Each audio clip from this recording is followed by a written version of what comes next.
अनचि च, इस पर विचार चल रहा था। अनचि च दो पद वाला सूत्र है। अनचि सप्तमी का एक वचन है और च अव्यय। अनचि में भी हमने थोड़ा संक्षेप में विचार बता दिया था पहले। यहां नए तत्पुरुष समास, न अचि इति अनचि, न अचि इति अनचि, ऐसे समास हुआ है।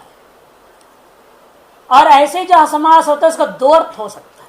एक तो सीधा साधा निषेध कर देना,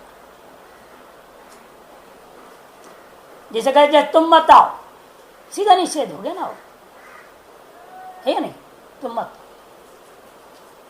और दूसरा बात कह देना तुम नहीं आना और तुम्हारे जैसे कोई नहीं आना, उसके जैसे भी नहीं आना, सादृश्यता में भी निषेध हो गया। और उसमें अंतर करते भी कहा जा सकता है तुम नहीं आना लेकिन तेरे जैसे कोई दूसरा वो आ सकता है। सादृश्यता में विधि भी हो गई, निषेध नहीं। दो प्रक्रिया, एक तो साक्षात निषेध कर दो, अत्यंत निषेध, बिल्कुल खत्म। तो दूसरा है जिसको निषेध कर रहा हूं वो तो नहीं, किंतु उससे भिन्न, उसके सदृश दूसरे के प्रति विधि हो जाएगा। तद भिन्न तत्सदृश, उसको क्या हम कहते हैं, पर्युदास प्रतिषेध। दो प्रकार का प्रतिषेध होता है, एक का नाम प्रसज्ज प्रतिषेध और दूसरा पर्युदास प्रतिषेध। इसमें तो सीधा ही प्रसज्ज का निषेध हो गया, जो प्राप्त है उसको सीधा निषेध कर दो, कहानी खत्म है। और पर्युदास में ऐसा नहीं होगा, तद भिन्न तत्सदृश में विधि हो गया। कहने का मतलब वर्तमान स्थल में घटा रहा हूं, अच से भिन्न हो और अच का सदृश भी हो, ऐसे वर्ण का पर में रहते हुए यह अर्थ हो जाएगा। अच से भिन्न कौन है, हल। और हल में अच का सादृश्यता क्या है, अच में क्या धर्म है, वर्णत्व धर्म है, और हल में भी वर्णत्व धर्म है। इसलिए वर्णत्व भी धर्म को लेकर के सादृश्यता भी आ गया। हल में अच का भिन्नत्व भी है, अच की अपेक्षा से भिन्नत्व भी हल में आ रहा है। और अच में रहने वाला धर्म विशेष जो वर्णत्व, उसके सदृश धर्म वाला, वर्णत्व धर्म वाला हल है। इसलिए अच से बिना अच से सदृश कौन हुआ, हल हो। इसलिए इस सूत्र का दो अर्थ हो सकता है।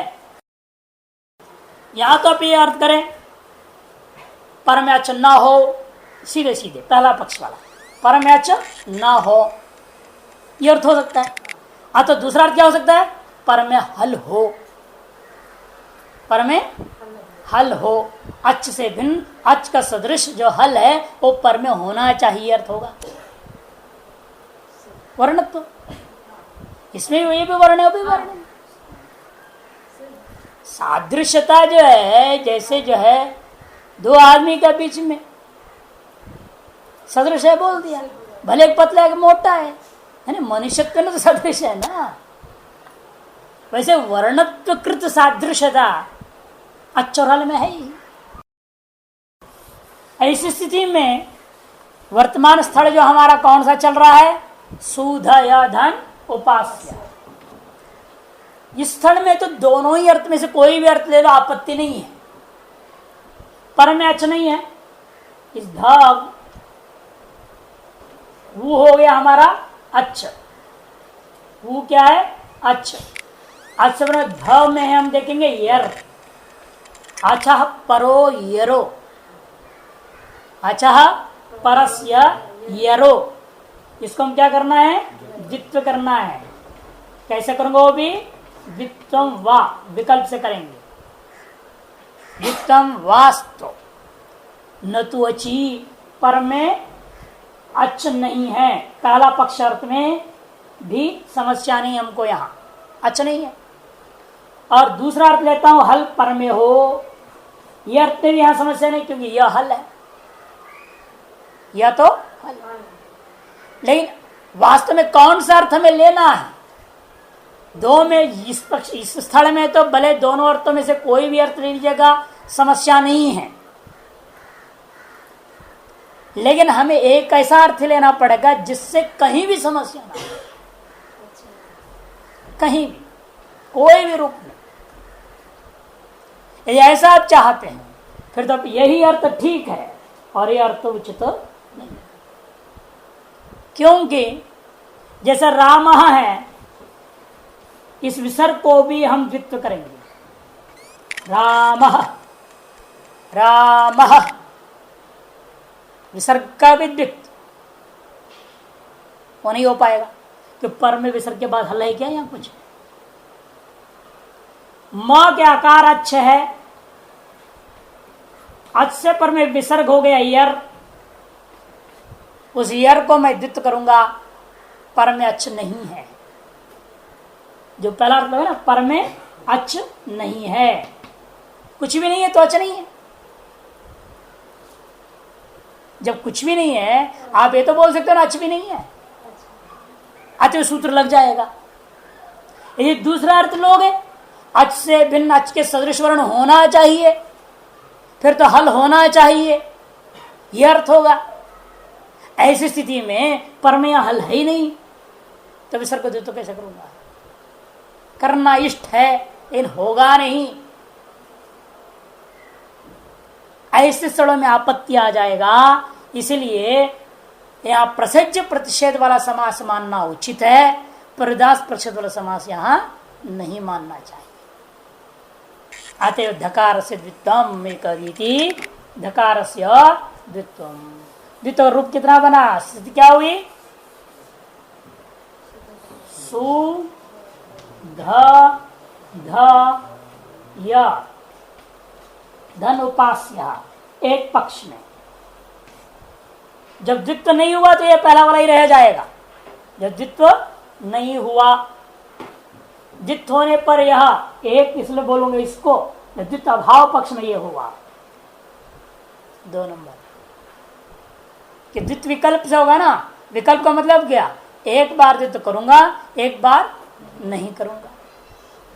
जब द्वित्व किया तो 2 धकार हो गया, जब द्वित्व नहीं किया तो एक ही धकार लग गया, जैसा था वैसे रह गया है?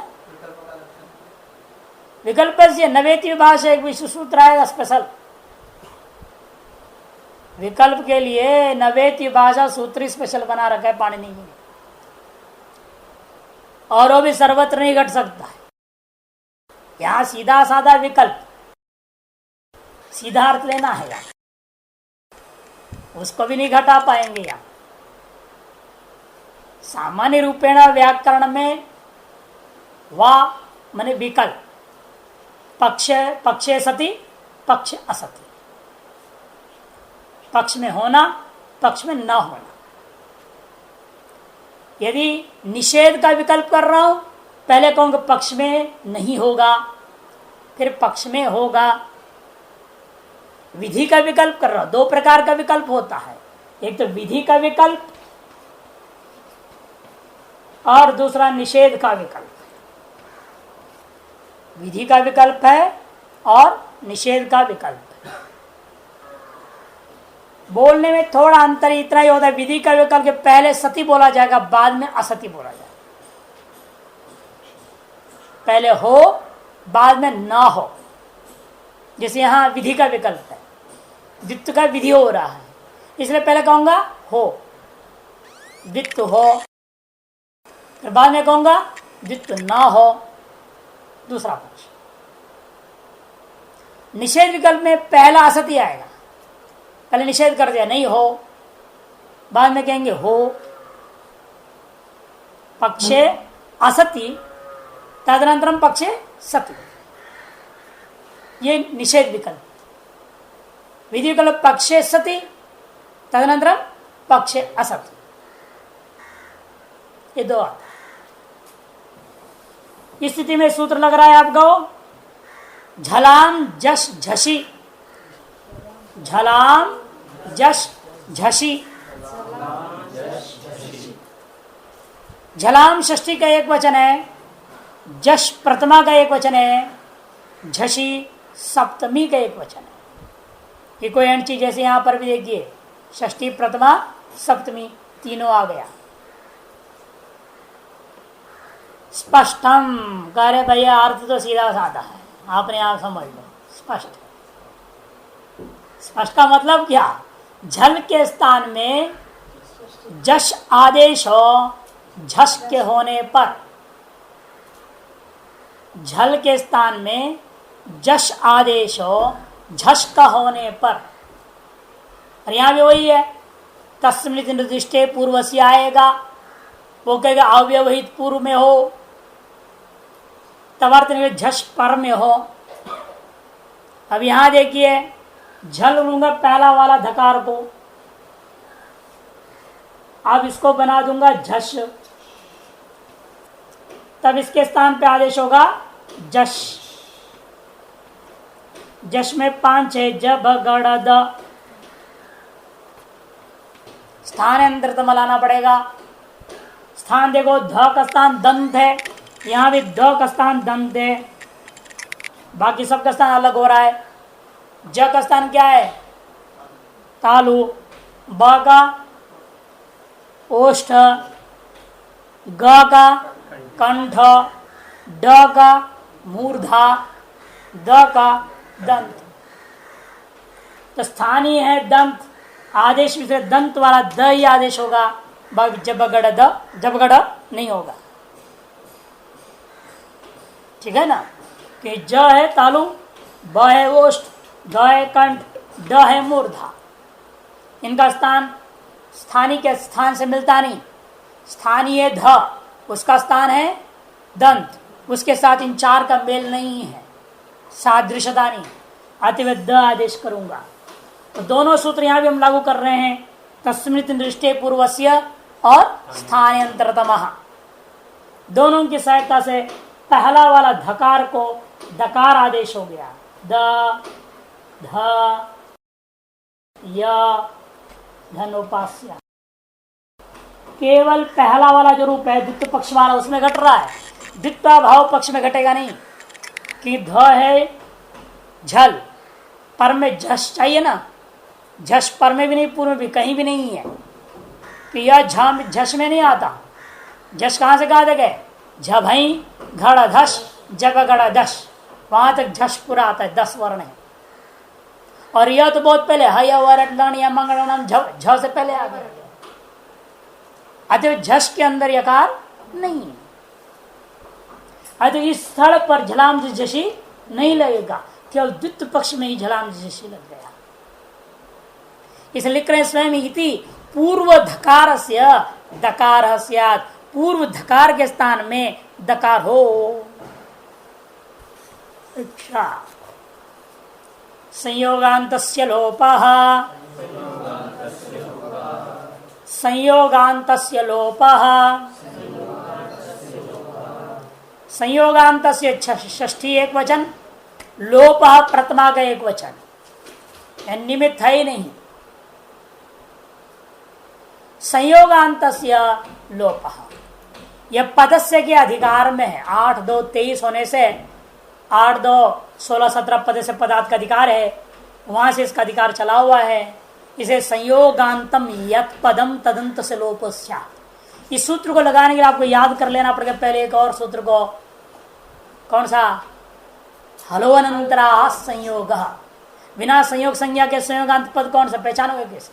और पद संज्ञा वाले सूत्र भी याद रखने पड़े, सुक्ति गंतम पदम, है ना। तो देखिए थोड़ा यहाँ कथा पीछे से बांधना पड़ जाएगा दोबारा, तभी समझ में आएगा। शुरू हुई थी सुधीभिः उपास्य, है ना, यहां से हम शुरू किए थे, समास किए थे। समास होने के नाते ये जो भिस प्रत्यय दिख रहा था लोप हो गया, है ना। सुधी धन उपास्य स्थिति बन गया था। प्रत्यय का यहां जो आया तो लोप हो गया है, तो भी फिर भी इसका पद संज्ञा रहेगा। सुप्तिंगंतम, क्योंकि सुप प्रत्यय है ना, ताभ्याम भिस, तृतीया का बहुवचन। सौ औ जस दिखा था ना सूत्र, सुवौ जस अम आउट शस ताभ्याम भिस, वो भिस का रूप बना तो सुधीवी ही, इसलिए भिस है अंत में जिसका ऐसा ये हो गया सुबंत। सुप है अंत में जिसका ऐसा समूह हो गया सुधीवी ही, इसे सुप्तिगंतम पदम से सुधीवी ही का पद संज्ञा है, और भिस का लोप होने के बावजूद भी वह पद संज्ञा बना रहेगा। जैसे नाक का कटने के बाद भी शूर्पणखा थी या नहीं थी, भिस कट गया, नाक कट गया उसके बेचारे, तो भी वो पद है। यहां प्रत्यय लोपे प्रत्यय लक्षण, आगे एक सूत्र पढ़ोगे आप, प्रत्यय का लोप होने पर भी उस प्रत्यय को निमित्त बनाकर जो कार्य करना होगा वो आप कर सकते हैं, अतः पद संज्ञा बनी रहेगी। अतः दूसरे भी युक्ति है, कुत्ते का पूंछ काट दो तो गधा नहीं होता, होता है क्या? छिन्ने पुच्चे श्वाश्वैव न तो गर्दभ, लौकिक न्याय है। छिन्ने पुच्छे श्वाश्वैव न तो गर्दभ, पूंछ काट दिया गया कुत्ते का तो भी वो कुत्ता कुत्ता ही रहेगा, वो गधा नहीं होता। इसी को हम न्याय की भाषा में बोलते, लोग मैंने अपना व्याकरणों का अपनी युक्ति की भाषा में, एक देश विकृतम अनन्यवत, एक देश विकृत हो गया तो भी वह अन्य के समान नहीं होता, अनन्यवत, वह भिन्न नहीं हो जाता, वही रह जाता है। यहां भी भिस रूपा चीज चला गया, एक देश विकृत हो गया। जैसा किसका पैर में सेप्टिक हो गया, टिटेनस हो गया, प्रॉब्लम हो गया, काट दिया गया, जैसे भिस को काट के अलग कर दिया तो भी वो पद बना रहेगा। एक देश विकृतम अनन्यवत, अनन्यवत मैंने अन्यवत न भवति, अन्य के समान नहीं हो जाता, जैसा कुत्ता गधे के समान नहीं हुआ। एक देश विकृतम अनन्यवत, दो में से कोई भी युक्ति लगा लो, प्रत्यलोपे प्रत्यलक्षण समझ लो, चाहे एक देश विकृतम अनन्यवत कहो, किसी भी प्रक्रिया से इस सुधि की पूरी की पद संज्ञा है। उसी सुधि का हाल हो गया है वर्तमान में सुधधय, है ना, उसी सुधि का यह हाल है ना इस समय में, तो भी पद संज्ञा बनी रहेगी। ठीक, ऐसे इस पद का अंत में जो ध और य जो दिख रहा है, इतने हिस्से का हम संयोग संज्ञा कहेंगे हलोनंतरा संयोग। सुप्तिंगंतम पदम से पद संज्ञा है, हलोनंतरा संयोग से ध और य, इन दो की संयोग संज्ञा करूंगा। मैंने पहले बोल दिया था, संहिता संज्ञा, संयोग संज्ञा, पद संज्ञा, ये सब व्यासज्य वृत्ति संज्ञा है, अनेक अक्षरों पर व्याप्त होकर रहने वाली संज्ञा है, एक अक्षर पर रहने वाला नहीं है। एक ही का वृत्ति संज्ञा व्यासज्य वृत्ति संज्ञा बताया था ना संज्ञा प्रकरण का अंत में। जैसे अच्छ संज्ञा है, केवल अ को भी हम अच्छा कहेंगे, दो वर्णों को अच्छा कहने की जरूरत नहीं है, एक वर्ण का भी अच्छ संज्ञा होता है। लेकिन संयोग संज्ञा का भी एक वर्ण का नहीं कर सकते, बैठेगा तो दो के ऊपर ही बैठेगा, संयोग संज्ञा से ध और य का संयोग हुआ। ठीक, अब देखिए पंक्ति घटेगी, संयोग है अंत में जिसका संयोगांतम पदम, संयोग है अंत में जिसका ऐसा जो पद, यत पदम, संयोग कौन है, ध और यह है अंतिम भाग में जिसका ऐसा जो पद, कौन हो गया, पूरा सुध ध य, संपूर्ण का नाम संयोगांत पद। तदंत्यस्य लोपस्यात्, ऐसे जो पद का अंत्य जो वर्ण है उसका लोप हो कह दिया।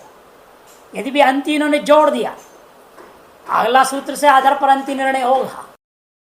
इन्होंने पहले अर्थ जोड़ दिया, अगले सूत्र का भी अर्थ यहां। वास्तव में वहां वृत्ति क्या है?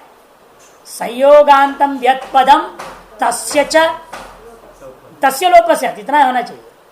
संयोगांतम यत्पदम तस्य लोपस्यात्, तो पूरे पद का लोप की प्राप्ति हुई, तो संपूर्ण पद का लोप हो जाना चाहिए। शुद्ध ध या पूरा का स्वाहा कर दो। जब ऐसी स्थिति हुई तो अगला सूत्र आता है अलोन्त्यस्य। अलोन्त्यस्य यहां भी दो पद है, अलह षष्ठी एक वचन, अंत्यस्य षष्ठी एक वचन।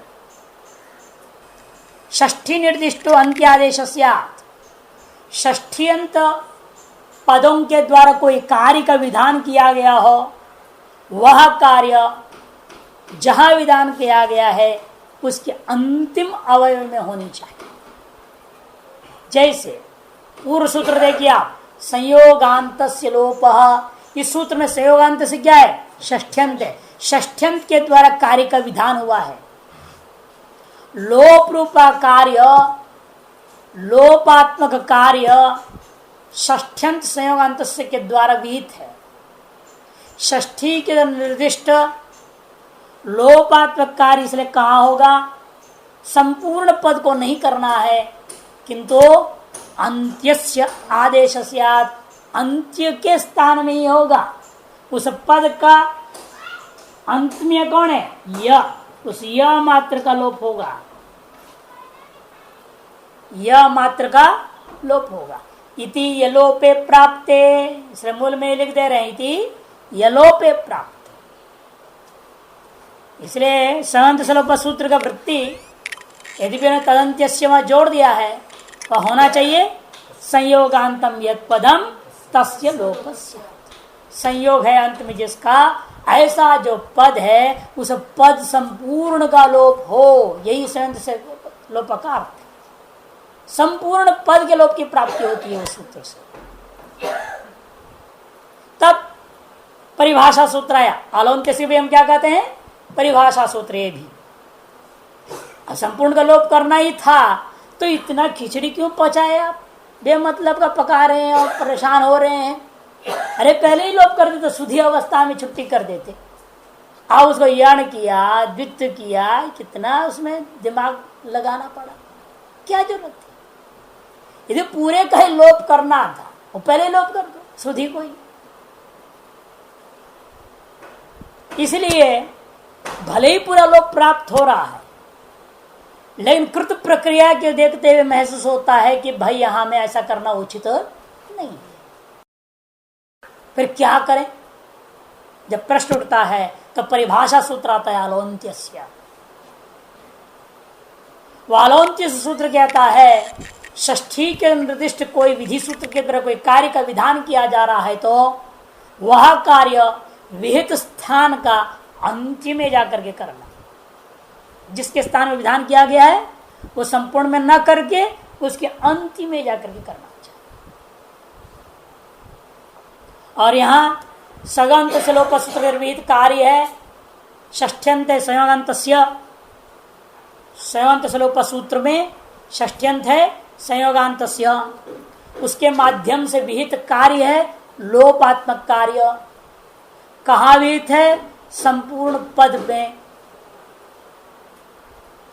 षष्ठ्यंत संयोगांत सूत्रस्थ, जो संयोगांत से पद के द्वारा विहित कार्य संपूर्ण पद का लोप, वह कार्य उस पद का अंत्य अल को ही करना है। अंत्य अल कौन है? यहां पर यकार है, इसलिए कहते हैं कि यलोपे प्राप्त। इस प्रकार यकार का लोप का प्राप्त होने पर तभी करना नहीं। वार्तिककार कहते मत करो, वार्तिककार करे मत करो भाई। यण प्रतिषेधो वाच्य, वार्तिक यण प्रतिषेधो वाच्य। यदि वह अंत्य अल यण है तो लोप नहीं करना। उस पद के अंत में आया हुआ अल जिसको लोप करने के लिए अलोन्तिस सूत्र ने, परिभाषा सूत्र ने आपको मदद करके कहा है, वह अंत्य अल यदि यण है तो उसे लोप नहीं करना। इसलिए प्राप्त भी हुआ लेकिन लोप नहीं होगा। जब लोप नहीं हुआ, अब शब्दों को मिलाइए, वर्ण सम्मेलनम कर्तव्यम, वर्णों का सम्मेलन करना है। मैक ला के सम्मेलन करना नहीं है, या वर्णों का सम्मिलनम सम्मेलनम करना है। तो कैसा होगा इसका स्वरूप? मिलाने के बाद ये भी छोटा धकार हो चुका है, ध ध य, धन उपास्य था, इसको ऐसा लिखेंगे द का नीचे एक ध और दोनों के बीच में से य को निकाल करके उपास्य, शुद्ध्युपास्य ऐसे लिखा जाए। द ध और ऊपर लिखो, सबको दिखाई दे, सु एक द लिखे, इसका नीचे धकार, बीच में से यह कौन ले लेना, बीच है यूं, और वो इसमें डाल करके उपास्य शुभास्य, और दूसरे में सीधा सीधा है, आदि बड़ी धकार होगी शुद्ध्युपास्य। वित्त पक्ष ये रूप वा वित्ता भाव है, यह रूप हो गया। यहां आप अभी 2 ही बनाइएगा, सिद्धांत कौमुदी में 16 बनाएंगे, 16 बनेगा, यहां के हिसाब से 2। शुद्ध्युपास्य शुद्ध्युपास्य, शुद्धि उपास्य शुद्ध्युपास्य। इसको आप संस्कृत में एक बार पूरा बोलिएगा, पूरा रूप को संस्कृत में सिद्ध करना है, प्रक्रिया पूरा बोलना संस्कृत। सुधि उपास्य इति तृतीया तत्पुरुष समासे कृते सति समासत्वात् परः सन्निकर्ष संहितायाम इति संहिता संज्ञायाम जाते इको यणचित्यनेन सूत्रेण तत्र यणि कर्तव्ये, तत्र यणि कर्तव्ये तस्मिन् स्थाने त्रयैकः सन्ति, सकारोत्तरवर्ती उकारः, धकारोत्तरवर्ती ईकारः, उपास्य शब्दाद्योकारः। त्रयाणामपि यणि कार्य कर्तव्ये तत्र संशयो जायते, किम त्रयाणामपि काम आदेश कर्तव्यः उत कश्चित् एकस्य स्थाने एव, कस्यचित् एकस्य स्थाने एव।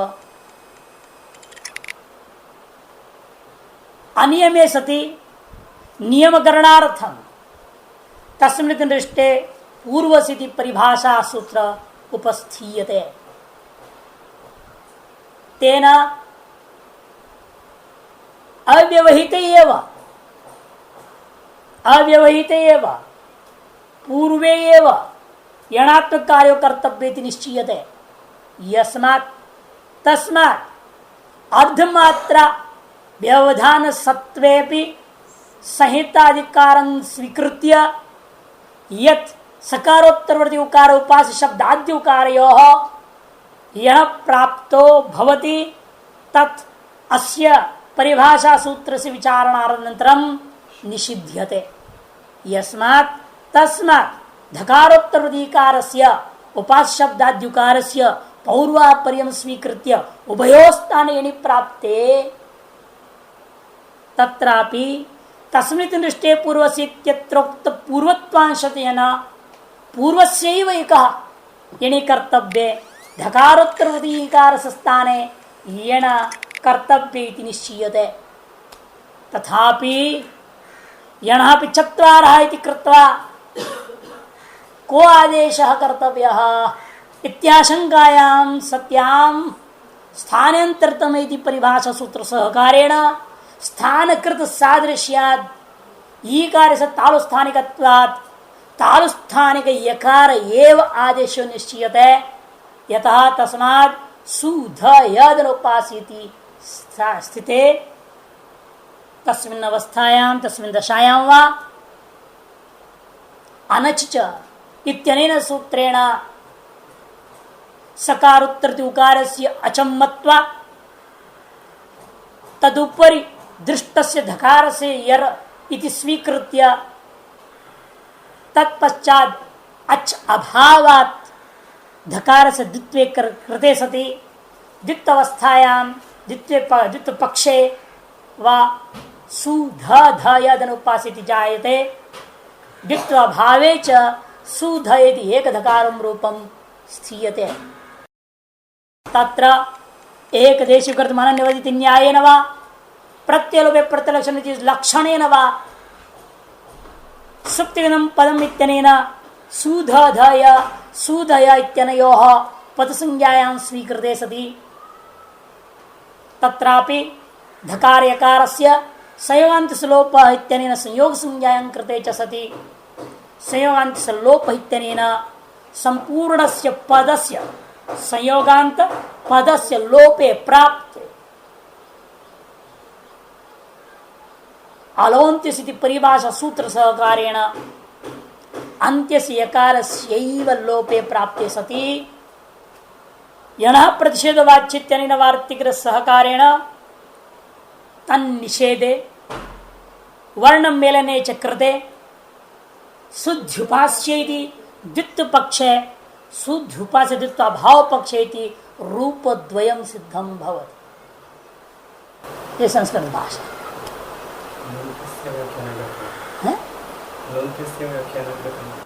आवश्यकता नास्ति कि अनेको अन्त्यो नास्ति एक शुद्ध्युपास्य शुद्ध्युपास्य बन गया। प्रक्रिया में हिंदी में भी एक बार बोल देता हूं ताकि आपको मालूम होना चाहिए कैसे बोला जाता है, कैसे होता है सारी प्रक्रिया, किन किन सूत्रों को हमें आगे पीछे का सब जोड़ना पड़ता है कि एक सूत्र को लगाने के पीछे कितना मेहनत है इसे तो समझिए। श्रुति भी उपास्य ऐसा आपने तृतीया तत्पुरुष समास किया है, जिसलिए समास होने के कारण परसन्निकर्ष संहिता सूत्र के द्वारा हम यहां नित्य ही संहिता संज्ञा को स्वीकार करते हैं। संहिता संज्ञा को स्वीकार करने पर संहिता के अधिकार में विद्यमान इको यणच इस सूत्र के द्वारा या यण कार्य करना चाहिए। ऐसी स्थिति में हमें यहां इस वर्तमान स्थल में तीन इक दिखाई दे रहे हैं। सकार के उत्तर भाग में एक उकार, धकार के उत्तर भाग में एक ईकार और उपास शब्द आदि में एक उकार। इन तीन इकों के स्थान पर यण प्राप्त होता है। क्या तीनों इकों के स्थान पर हम यण करें अथवा तीन में से किसी एक को करना चाहिए, ऐसे आशंका होने पर तस्मिन् निर्दिष्टे पूर्व से यह परिभाषा सूत्र की उपस्थिति होती है और इस परिभाषा सूत्र के अनुसार यद्यपि संहिता के आधार पर अर्धमात्र के व्यवधान होने पर भी हम यण करने को तैयार हुए थे, लेकिन अब इस परिभाषा सूत्र के अनुसार अत्यंत अव्यवहित वर्ण में ही हमें यण करना है। जब ऐसा निश्चय हो गया तो सकार के उत्तरती उकार और उपास शब्द के आदि उकार को धकारोत्ती उत्तरवर्ती ईकार और पकार उत्तरती आकार को निमित्त बना करके यण हम नहीं कर सकते, क्योंकि वह धकार और पकार का व्यवधान है। अतएव धकार उत्तरवर्ती ईकार या उपास्य का आदि उकार को ही केवल इन दोनों का बीच में एक को यण होना प्राप्त होता है। ऐसी स्थिति में पुनः तस्मिन् दृष्टि पूर्व सूत्र की सहायता से पूर्वत्व का निर्णय होने पर धकार को उत्तरवर्ती ईकार को ही हम यण कर सकते हैं और उपास्य के उकार को नहीं कर सकते। अतएव धकार उत्तरवर्ती ईकार को इक और उपास्य उकार को अच्छ मानकर उस ई को यण करना निश्चय किया जाता है। ऐसा निश्चय होने पर भी वह यण चार होने के नाते उन यह चारों में से किसको आदेश करना, यह आशंका होने पर स्थानांतरतम इस परिभाषा सूत्र की सहायता से स्थानकृत सादृश्यता को देखते हुए स्थानीभूता ईकार का स्थान तालु होने के नाते तालु स्थान वाला यकार को ही हम आदेश करते हैं, तो शुद्ध यद अनुपासी स्थिति बनती है। इस अवस्था में अनचिच यह सूत्र की सहायता से सकार उत्तरवर्ती उकार को अच मानकर तद उत्तरवर्ती धकार को यर और उससे पश्चात आया हुआ य को अच नहीं है ऐसा स्वीकार करने पर धकार को द्वित्व होने होता है, तो सुध ध यद अनुपास्य एक रूप, और जब द्वित्व के अभाव पक्ष में सुध य एक धकार वाला रूप भी सिद्ध होता है। इन दोनों रूपों में सुध ध यद अनुपास्य सुध यद अनुपास्य इन दोनों ही स्वरूप में एक देशीकृत मन निवात्य प्रतिरूप प्रतिलक्षण में दो लक्षणों के द्वारा सुप्तिगतम पदम से पद संज्ञा स्वीकार करता हूं, और संयोगांत श्लोक सूत्र के द्वारा दोनों रूपों का अंतिम दो अवयव ध और य के संयोग संज्ञा होने पर संयोगांत श्लोक सूत्र से वह संयोग है अंत में जिसका ऐसा जो पद सुध ध य सुध य समस्त का लोप होना प्राप्त हुआ, ऐसी स्थिति में परिभाषा सूत्र अलोन्त्य से उपस्थित होता है और षष्ठी संयोगांत से निर्दिष्ट समस्त पद का लोपात्मक कार्य को निषेध करता हुआ अंत्य वर्ण मात्र का लोप करने को निश्चय किया। अतएव दोनों रूपों को अंत्य वर्ण यकार मात्र का लोप प्राप्त होने पर यह प्रतिषेधोवाच्य स्वार्थिक के सहायता से उस यण लोप का निषेध करने से वर्णों का सम्मेलन करने के पश्चात शुद्ध उपास्य द्वित्व का रूप और शुद्ध उपास्य द्वित्व भाव का रूप, इस प्रकार से रूप द्वय की सिद्धि होती है। हिंदी में इतनी लंबी प्रक्रिया है, पूरी प्रक्रिया को दिमाग में संस्कृत में हिंदी में दोनों बिठाना पड़ेगा। संस्कृत सीखना है, मेहनत करना पड़ेगा, तोता जैसे शुरू में रटना पड़ेगा। तो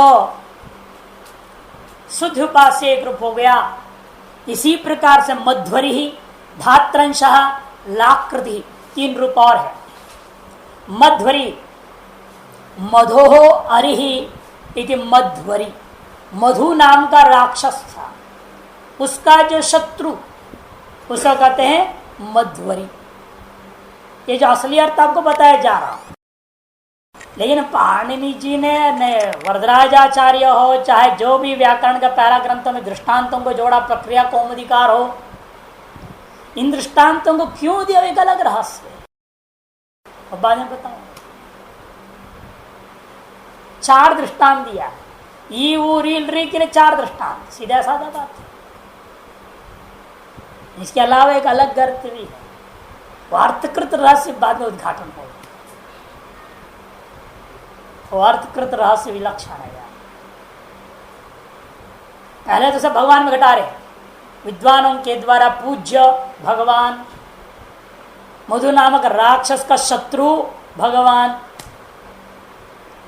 धातु अंश धात्रंश, धाता का जो अंश, धातु अंश इति धात्रंश। रहेगा क्यों नहीं रहेगा? मध्वरी में तो है ना विसर्ग है, शुद्धोपास्य में दोनों में रहेगा, सभी में रहेंगे, सभी में रहेगा। मधुधन अरिहि, मधो हो अरिहि समास व षष्ठी तत्पुरुष समास है, वहां तृतीया तत्पुरुष था, ये षष्ठी तत्पुरुष समास है। मधु धन अरिहि, यहाँ दो इक है, मधु के उकार एक इक है, री का ई एक इक है। ऊ को पर निमित्त आ दिख रहा है और अगला वाली ई को भी पूर्व निमित्त आ दिख रहा है। री के ई को यण करना है तो पूर्व में अच्छा है, और ध के ऊ को यण करना है तो पर में अच्छा दिख रहा है। क्योंकि कहीं भी अच होना चाहिए, पूर्व में या पर में कोई मतलब नहीं है। ये कोई अण चीज सूत्र का ये अर्थ है ना, इक के स्थान में यण हो, संहिता के विषय में अच का होने से अच है, कहीं भी हो तब है तस्मृति निर्दिष्टे पूर्वस्य गज नहीं भाई, इक को पूर्व में होना चाहिए। इसका मतलब कि अच पर में, जब ऐसे निश्चय हुआ तब इसी को यण होगा, इसको प्राप्ति नहीं होती, पर में अच्छा ही नहीं। इसी को पूर्व मानूंगा तो पर में कहां कोई अच्छा है, इसलिए उसी को तस्मृति दृष्टि पूर्व से लगाने के बाद अपने आप यण प्राप्त नहीं होता। एक ही यण है, एक को यण प्राप्त हुआ, और उस वो को यण क्या होगा, वह मधवधनरी ही बनेगा। स्थानांतर तमिल तो लगाना ही है। ध के ऊ का स्थान क्या है, ओष्ठ, और वकार का दंतोष्ठ। दंतोष्ठ का ओष्ठत्व को लेकर के, क्योंकि दूसरा एक दंत वाला ही आगे ला, इसलिए वकार में ओष्ठत्व की सादृश्यता को लेकर के ऊ को व आदेश कर दिया, मधवधनरी ही। और यहां पर पुनः अनचिचा दित होगा एक पक्ष में, मध ध धन नरी ही, ये पहला रूप, ये दूसरा एक धकार वाला। झलाम झसी मद ध धन नरी ही, पूर्वद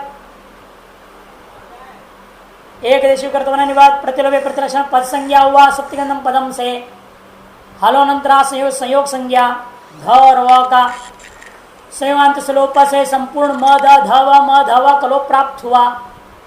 अलोन्त्य से आकर बोला वकार का लोप करो अंत्य का, तब यणा प्रतिषेध वाच्य उसको भगा दिया, तो मिला दो वर्ण सम्मेलन कर दे मध्वरी ही, मध्वरी ही,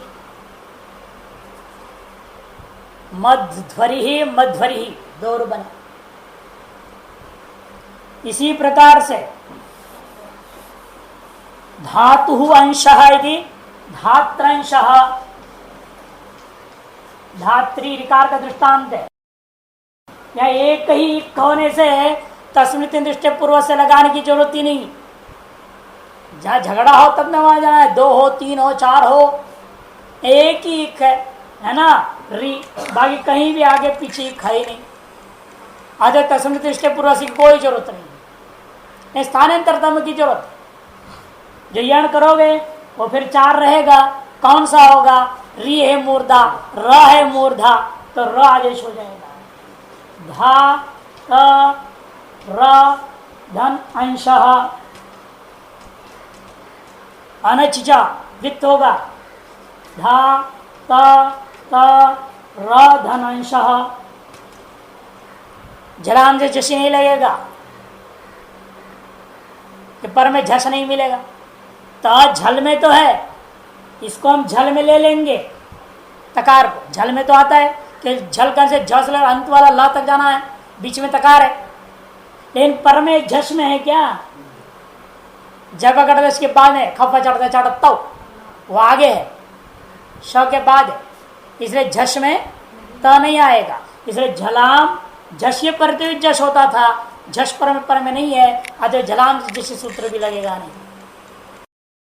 दो सूत्र की जरूरत नहीं पड़ रही इस रूप में, तस्मृति दृष्टि पूर्व से की जरूरत नहीं है, और झलाम झसी भी यहां नहीं लगेगा, बाकी सब लगेगा। संयोग संज्ञा होगा, पद संज्ञा होगा, संयंत्र सलोप की प्राप्ति होगी, उसको भी रोकता हुआ अलोन्त्य से लग गया, अंत्य र मात्र का लोप की प्राप्ति हुई, यणा प्रतिषेध वाच्य वार्तिक ने निषेध कर दिया, तो रूप बन जाता है धात्रंश। एक धात्रंश, दूसरा दो तकार एक रकार, एक तकार एक रकार वाला, इस प्रकार से दो रूप बन जाएंगे। और अंत में आता है लाकृति। ऋकारस्य आकृतिरिव आकृतिर्यस्य, ऐसा यह समास है। इस आकृति पद का लोप हो जाता है, शाखानाम प्रियो पार्थिवो यस्य, शाखा पार्थिव प्रिय पद का लोप, तो बचेगा यहाँ पर री धन आकृति। समास करने के बाद इतना ही बचता है, बाकी सारा स्वाहा हो जाता, कुछ भी नहीं बचता। यहाँ कल री बचेगा और अगले वाला आकृति ही बचेगा बस। यहाँ पर दो इक है, नहीं बल्कि तीन, ई का ई भी है। तस्मिन् दृष्टि पूर्वस यहाँ लगेगा। री भी इक है, आकृति में क्री में री भी इक है, ती में ई भी इक है, तीन इक विद्यमान। अब तस्मिन् दृष्टि पूर्व से आएगा, व्यवधान वाले को छुड़ा देगा, तो क्री का री और ती का ई का बीच में ता का व्यवधान है ना, इसलिए ये री तो हट गया। अब इस ई को पूर्वच मिलता था री, वो भी व्यवधान हुआ। पर में कोई अच्छा ही नहीं, जब पूर्व से मैं कह दूंगा पूर्विक को यण हो, पर में अच के परते हुए, तब पर में अच नहीं है, अतः इसको भी चला गया। बचेगा एक री, यहाँ पर में अ है, ये पूर्व में इक है, पर में अच है, इसलिए इसको यण होना है।